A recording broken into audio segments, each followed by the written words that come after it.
لو تناهيتم إلى سر الحياة وصنعتم كائنا حيا نرى. کہ ایوب علیہ السلام کئی سال بیماریوں میں رہے.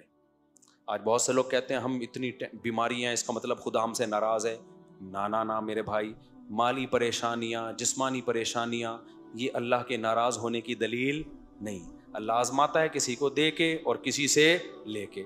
تو ایوب علیہ السلام کی زندگی بیماریوں میں اتنے پریشان ہو گئے، اللہ سے دعا مانگی، انی مسنی الضر، اے اللہ مجھے بہت پریشانی پہنچی ہے، وانت ارحم الراحمین، تو سب سے زیادہ رحم کرنے والا ہے. اتنے پریشان ہوئے تھے نا ایوب علیہ السلام کہ انسان بیماری میں تھوڑا چڑچڑا بھی ہو جاتا ہے. ایوب علیہ السلام کی بیوی نے بہت خدمت کی حضرت ایوب کی. ایسا نہیں ہوا کہ ایوب علیہ السلام جب کئی سال بیمار رہے تو ان کی بیگم کورٹ سے خلا لے کے چلی گئی، ایسا نہیں ہوا ہے. اور لیتی بھی نا تو اس زمانے میں ملتا نہیں، ٹھیک ہے نا. یہ تنسیخ نکاح آج بہت آسان کر دیا ہے. تو وفا کی ان کی بیوی نے بہت خدمت کی. آج نہ شوہر بیوی کے ساتھ وفا کرتا ہے، جب تک اٹریکٹیو ہے بیگم سے محبت، جہاں کوئی بیچاری کو کچھ مسئلہ ہو گیا جان چھڑانے کی کوشش. اور عورت بھی یہی کرتی ہے، جب تک کماؤ پوت کھلا رہا ہے میرا میاں ہے، جہاں بیچارے پر غربت آ گئی، کوئی بیماری آ گئی، ٹھک کر کے کھلا. ابھی ایک صحافی کا، ایک وکیل کا کلپ آیا ہے، اس نے کہا اس وقت جو طلاقیں ہو رہی ہیں نا، طلاقیں، ان میں 70% طلاقوں میں پہل عورتیں کر رہی ہیں. یہ جو بعض اسکالر کہتے ہیں نا مرد جلد بازی میں طلاقیں دیتے ہیں، کم ہے ریشو. عورتوں کا جلد بازی میں خلا لینے کا ریشو زیادہ ہے. سرکار نے یہ بھی الزام لگایا تھا نا کہ مرد دھڑ جب چاہیں طلاقیں دیتے ہیں، حالانکہ ایسا ہوتا نہیں ہے. ایسا ہو رہا ہوتا سارے رنڈوے بیٹھے ہوئے ہوتے یہاں پہ. طلاقیں بہت ہو رہی ہیں لیکن برداشت کرنے والے مردوں کا ریشو طلاقیں دینے والے مردوں سے بہت زیادہ ہے، بہت زیادہ ریشو ہے. اتنے مرد میں اللہ نے برداشت زیادہ رکھی ہے. خواتین کو خلا کا جو یک طرفہ خلا کا اختیار دے دیا نا، اس کے نتیجہ میں نہیں، کوئی مولوی نہیں کہہ رہا، ایک وکیل کہہ رہا ہے. وکیل کہہ رہا ہے، لبرل وکیل ہے، وہ کہہ رہا ہے بھائی جو رجسٹرڈ طلاقیں ہیں ان میں 70% کس کی طرف سے ہیں؟ خواتین. کیونکہ برداشت ختم. ذرا سا مسئلہ ہوا ٹھک کر کے عدالت سے خلا لیا، پتلی گلی سے نکلی تو خاندانی نظام گیا تیل لینے، برباد ہو گیا. تو ایوب علیہ السلام کی بیوی نے اس بیماری میں ایوب علیہ السلام کی بہت خدمت کی.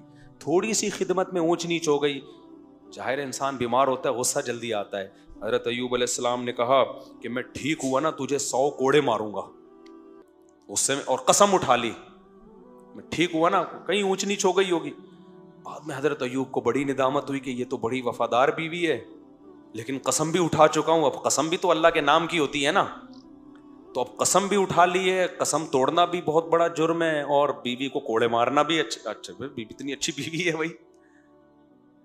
تو اللہ نے حضرت ایوب علیہ السلام کو ہیلا بتایا، خذ بیدک ضغثا. دیکھو اللہ کی نظر میں ان کی بیوی کا کتنا بڑا مقام تھا. یہ تو ایک جزوی واقعہ ہے، اللہ حضرت ایوب کو بتا دیتا، ان کا پرسنل معاملہ ہے. کیا ہیلا بتایا کہ ایک جھاڑو لو جس میں 100 تنکے ہوں، ایک ہی دفعہ میں لگا دو، بس قسم کیا ہو جائے گی. اور بیوی کو بتا دیں گے بھائی بیگم میں مارنا نہیں چاہتا لیکن ایک قسم ہے اس کے کفارے سے بچنے کے لیے. تو جب پہلے سے بتا کے یہ سب کچھ کیا جائے تو بیگم کو انسلٹ محسوس نہیں ہوتی. تو اللہ نے کہا کہ ایک 100 سیخیں لو اور جگا کے ایک ہی دفعہ یوں کر کے لگا دو، 100 لگ گئے نا، بس ختم، بس کافی ہے اتنا. تو یہ تو پرسنل معاملہ تھا نا حضرت ایوب کا. اللہ نے اس کو قرآن کا حصہ بنا دیا.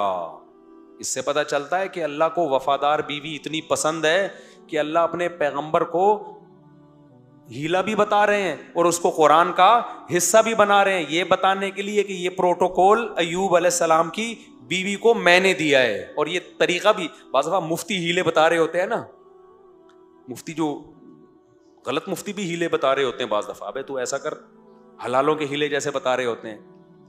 اور بعض دفعہ ہیلے ایسے بتا رہے ہوتے ہیں کہ زکوٰۃ کے ہیلے، غریب کو دے 1 کروڑ روپے، اس نے لیا مالک بن گیا، اس کے ہدیہ لے لے، جلیبیاں کھا بیٹھ گئے. بھائی ہو گیا نا، بھائی آپ نے اس کو مالک بنایا، زکوٰۃ ادا ہو گئی، اب اس کی مرضی، جس کو چاہے دے، وہ اپنی خوشی سے اگر آپ کو دے دے تو ہو گیا نا. کل ایک بندہ آیا کہہ رہے ہمارے مدرسے کے طلبہ ہیں، زکوٰۃ لیتے ہیں ہم لوگ، طلبہ کو مالک بنا کے پھر ہم مدرسے کی تعمیر میں لگا سکتے ہیں؟ میں نے کہا نہیں لگا سکتے. کہنے نہیں جب طلبہ کو مالک بنا دیا زکوٰۃ تو ادا ہو گئی. میں نے کہا تو تجھے کوئی اتنی بڑی رقم دے اور مالک بنا کے اور پھر واپس لے تو دے کے دکھا واپس. بولے جب میں ہوں تو میں کیوں دوں. وہ بچہ کو پتا ہے میں ایویں ڈرامے بازی ہو رہی ہے میرے ساتھ, اس کو ہیلا کہتے ہیں نا, یہ ناجائز ہیلا ہے. بچے کو پتا ہے ورنہ 1 لاکھ روپے کسی بچے کو دو, وہ کہے گا میں پاگل ہوں, میں مدرسے کی دیوار میں لگاؤں, میرے پیسیوں میں میرا ابا غریب میری اماں غریب. تو یہ ناجائز ہیلا ہے. تو جیسے بعض 2 نمبر قسم کے مفتی غلط ہیلے بتا رہے ہوتے ہیں, لیکن یہاں ہیلا کون بتا رہا ہے؟ اللہ. کس کو؟ پیغمبر کو. کس کو بچانے کے لیے؟ ان کی بیوی کو بچانے کے لیے. تو جو بھی وفادار ہوگا, میاں ہو یا بیوی, اللہ کو وفاداروں کی قدر ہے. مشکلات میں مارکیٹ سے شارٹ ہونے والوں کی اللہ کو قدر نہیں ہے. کہ جب حالات اچھے تھے تو بہت بہترین میاں, حالات جہاں خراب ہوئے تو مارکیٹ سے ایک دم شارٹ. جج بیٹھا ہوا ہے ٹھپے لگانے کے لیے. جج جیسی کسی کی بیوی جائے نا, جج کی بیوی کو بھی کوئی اور جج طلاق دے رہا ہے آج کل. پورا سیٹ اپ ہی بڑھ گیا. ہاں بجلی میں بتاتا ہوں, وہ مسئلے بھی ابھی صبر کریں. اچھا میرے بھائی جلدی سے, میں یہ بہت مزے کی آیتیں ہیں یار, یہ مجھے تو بڑا مزہ آتا ہے. آگے اللہ کہتے ہیں دیکھو ہم نے اس مصیبت سے ایوب کو نکالا اس دعا کی برکت سے. تو اس سے پتہ چلتا ہے اللہ دعائیں قبول کرتا ہے. پھر آگے اللہ فرماتے ہیں کہ وَظَنُّونِ إِذْ ذَهَبَ مُغَاضِبًا, اس میں تو بڑا ہی مزہ آتا ہے پڑھنے میں. اللہ کہتے ہیں مچھلی والے کو بھی یاد کرو. مچھلی, اللہ نے یونس علیہ السلام کا نام کیا رکھ دیا؟ مچھلی والا. یہ بھی محبت ہے اللہ کی اپنے پیغمبروں سے. حالانکہ یونس علیہ السلام تو فرار ہو کے گئے تھے اللہ سے پوچھے بغیر, اور مچھلی نے کھا لیا. یہ سب تو بطور سزا کے ہوا ہے, لیکن پتہ چلتا ہے یہ دیکھنے میں سزا تھی, حقیقت میں سزا نہیں تھی. ہمارے حضرت اس کو اپنے الفاظ میں بتاتے تھے, یہ محبت کی چٹکی ہے. چٹکی کی 2 قسمیں ہوتی ہیں, ایک کسی کو تکلیف دینے کے لیے چٹکی لی جاتی ہے, ایک محبت میں چٹکی لی جاتی ہے. چیخیں دونوں میں سیم نکلتی ہیں. کیا خیال ہے؟ چیخیں دونوں میں کیا ہوتی ہیں؟ سیم, لیکن جذبات دونوں میں بالکل ڈفرینٹ ہوتے ہیں. تو اللہ بعض دفعہ پیغمبروں کو سزا بھی دیتے ہیں, تو وہ دیکھنے میں سزا ہوتی ہے, حقیقت میں وہ سزا نہیں ہوتی. اب دیکھو یونس علیہ السلام کے ساتھ یہ والا معاملہ نہ ہوتا تو یونس علیہ السلام کا شاید قرآن میں تذکرہ ہی نہ ہوتا, اور آپ کا نام اللہ مچھلی والا رکھتے ہی نہیں, مچھلی والا ہی نام نہ رکھتے. یہ ایسے ہے جیسے حضرت علی رضی اللہ تعالیٰ عنہ ایک دفعہ لیٹے ہوئے تھے نا مٹی میں, حضرت فاطمہ سے کچھ ناراضی ہوئی تو آپ چلے گئے, تو کچھ جیسے میاں بیوی میں ہوتی ہے بعض دفعہ, تو کہیں لیٹ گئے جا کے. تو نبی جب گئے نا تو پورے مٹی پہ لیٹے ہوئے تھے نا, مٹی لگی ہوئی تھی. تو حضرت علی کو نبی نے فرمایا ابو تراب, مٹی والا.